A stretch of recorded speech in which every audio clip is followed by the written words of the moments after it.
Agora você ouve uma palavra de vida com o pastor Érico Rodolfo Bussinger.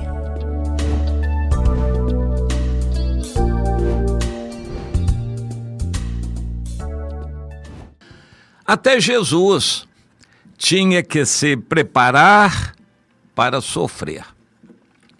O sofrimento é algo inerente ao ser humano. Difícil uma pessoa que não sofra. Todos os seres humanos vão sofrer de alguma maneira. Há um sofrimento psicológico, há um sofrimento físico, um corte, uma pancada, uma dor, uma inflamação, uma doença no corpo, ou o resultado de um acidente, são hematomas, são cortes, feridas e fraturas. Tudo isso faz a gente sofrer no corpo. Existem sofrimentos espirituais e esses costumam ser bons. A pessoa, quando entra numa crise existencial, um pânico com medo do futuro, isso pode ser canalizado para ela crer no Senhor Jesus. Mas existem sofrimentos de várias ordens, até mesmo por antecipação, por uma ameaça que não se concretizou ainda, a pessoa já começa a sofrer. Existem vários motivos para o sofrimento. Deus usa o sofrimento como uma arma para nos trazer para perto dele.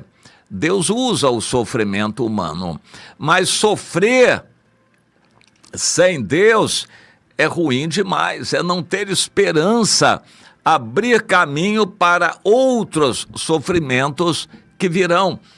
Deus mandou o Espírito Santo para ser o nosso consolador, não o evitador de sofrimentos. Quando alguém diz, uma igreja diz, pare de sofrer, isso aí é estar lutando contra Deus. O sofrimento é necessário, nos traz para perto do Senhor. Jesus disse, vocês vão ter sofrimentos, vocês vão ter tribulações no mundo.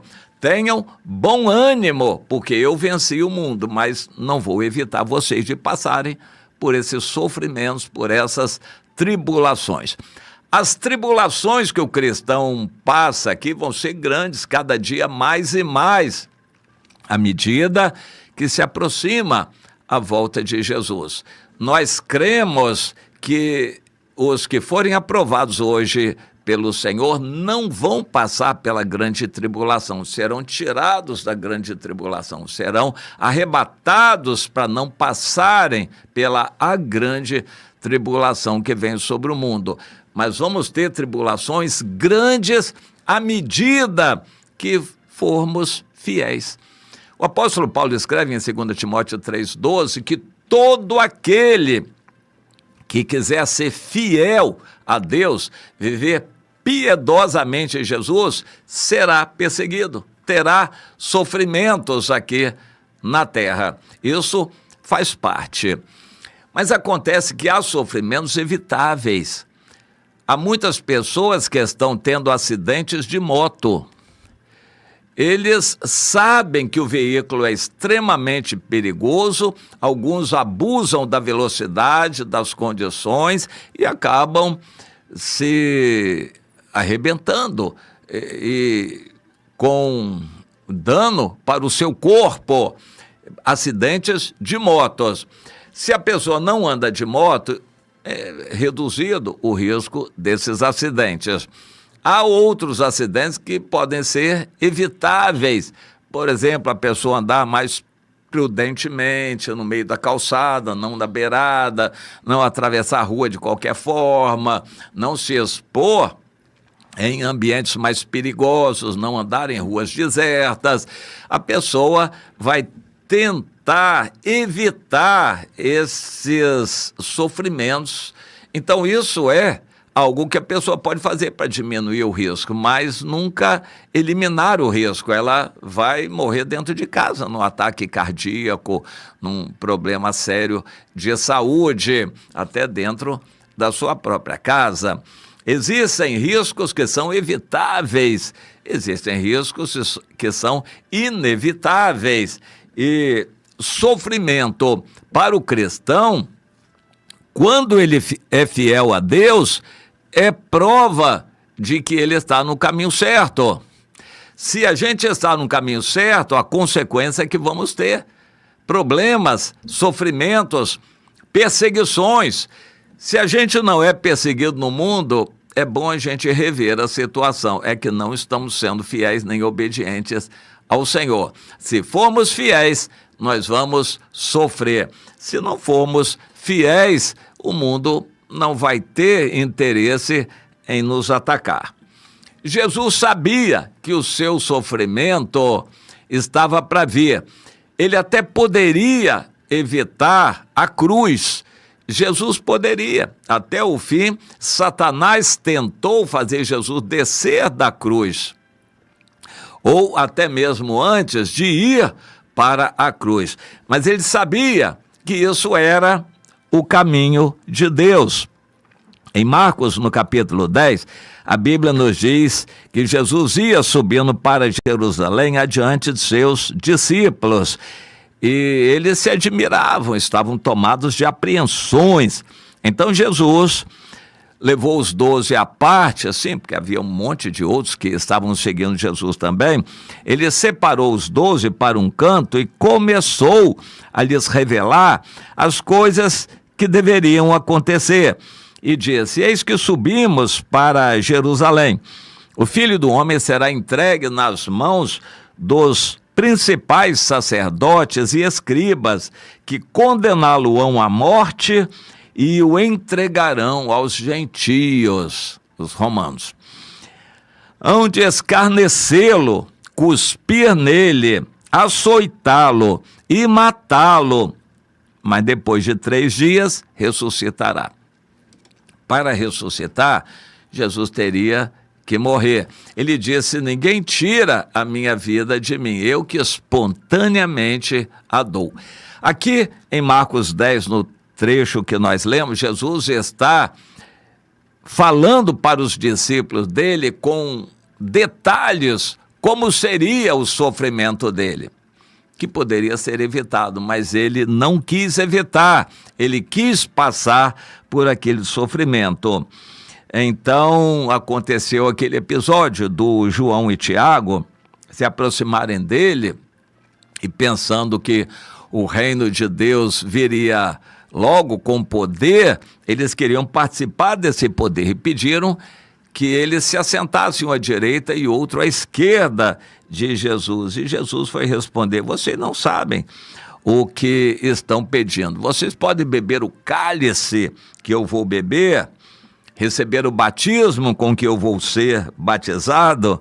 Eles não sabiam bem, mas responderam que sim. Então Jesus disse: tá bom, vocês vão receber esse batismo de sofrimento e vão beber o cálice amargo da morte por mim. E Jesus então diz para eles se prepararem. Na verdade, todos os discípulos de Jesus morreram de morte martirizada. Nenhum deles morreu de morte natural. Todos foram mortos por causa do Evangelho. Existe galardão em sofrer por causa do Evangelho. O apóstolo Pedro lembra: não sofra porque você está se metendo numa briga. Não sofra porque você está provocando o diabo. Não sofra porque você está se metendo numa aventura amorosa. Não sofra como consequência de comer demais ou coisa parecida, ou de beber demais. Mas se você sofrer por causa do Evangelho, então vai ter galardão. Isso Jesus falou no Sermão do Monte, em Mateus, no capítulo 5. Se você sofrer pelo nome de Jesus, vai ter galardão. O apóstolo Pedro diz: não sofra como consequência natural de você se meter na vida dos outros, ou de você arranjar complicação. Mas se você sofrer como cristão, vai ter bem-aventurança, galardão. Mas aqui Jesus está dizendo: eu espontaneamente estou seguindo para tomar esse cálice amargo. Eu espontaneamente quero sofrer para poder pagar os pecados de muitos e poder ressuscitar para salvá-los. Jesus sabia o que estava fazendo, mas ele também estava se preparando para aquele grande sofrimento. E até no Getsêmani, em oração, ele clamava ao Pai por ajuda para ele não fugir da cruz. Jesus já estava sofrendo por antecipação, mas depois ele sofreu tudo aquilo que já sabia, foi cuspido, foi torturado, foi humilhado, zombado, por fim crucificado. Enfiaram a lança nele e Jesus sofreu tudo aquilo conscientemente, como uma ovelha muda perante seus tosqueadores, ele não abriu a sua boca. Sofreu tudo aquilo por nós, porque ele sabia que era necessário para a nossa salvação. Eu queria deixar isso com você. Meu irmão, você está sofrendo pelo Evangelho? Espontaneamente você está dando sua vida, gastando tempo, deixando de comer para visitar alguém, para evangelizar alguém.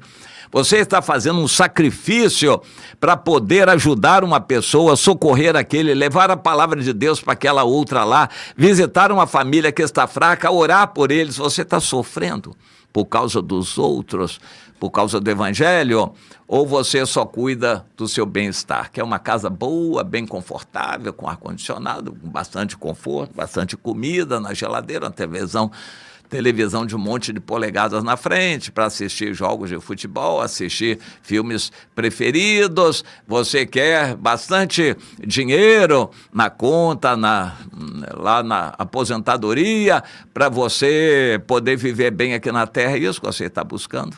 Ou você está sofrendo? Você está espontaneamente querendo sofrer por amor aos outros? Comece a pensar nisto. O galardão é uma medida de recompensa para quem sofreu aqui. Se você não está sofrendo nada pelo Evangelho, não tem nada que receber de Deus. Provavelmente nem vai ser uma pessoa salva.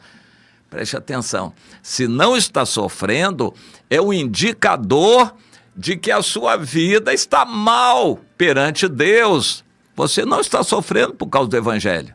Não, mas eu sofro muito, eu tenho uma dor aqui, porque minha perna tal. Você está sofrendo porque ficou sentado na televisão um monte de tempo. Você está sofrendo porque você está comendo muito e não está andando, gastando energia. Isso é uma consequência natural. Isso não é sofrimento que vai trazer galardão, não. O sofrimento que vai trazer galardão é quando você espontaneamente se gasta, se dá por amor a alguém para que conheça o Evangelho, para que seja liberto, para que aquela pessoa seja ajudada a se firmar no Senhor. Esse é o sofrimento que traz galardão. E quando você vai evangelizar alguém, outros da família vão perseguir você, vão até ameaçar você. É este sofrimento que vai trazer galardão. Procure entender isto. Jesus procurou se preparar para não fugir de sofrer pelo Evangelho. Ele se preparou para poder conseguir ser fiel sofrendo. Quando você sofre, você revida, xinga os outros, entra na justiça, denuncia na polícia, você resolve brigar e chama alguém para brigar contra a pessoa que está fazendo algo contra você, você está nessa situação. Pois é, procure entender o que é sofrer pelo Evangelho, levar numa face e virar a outra. Você tem feito isto?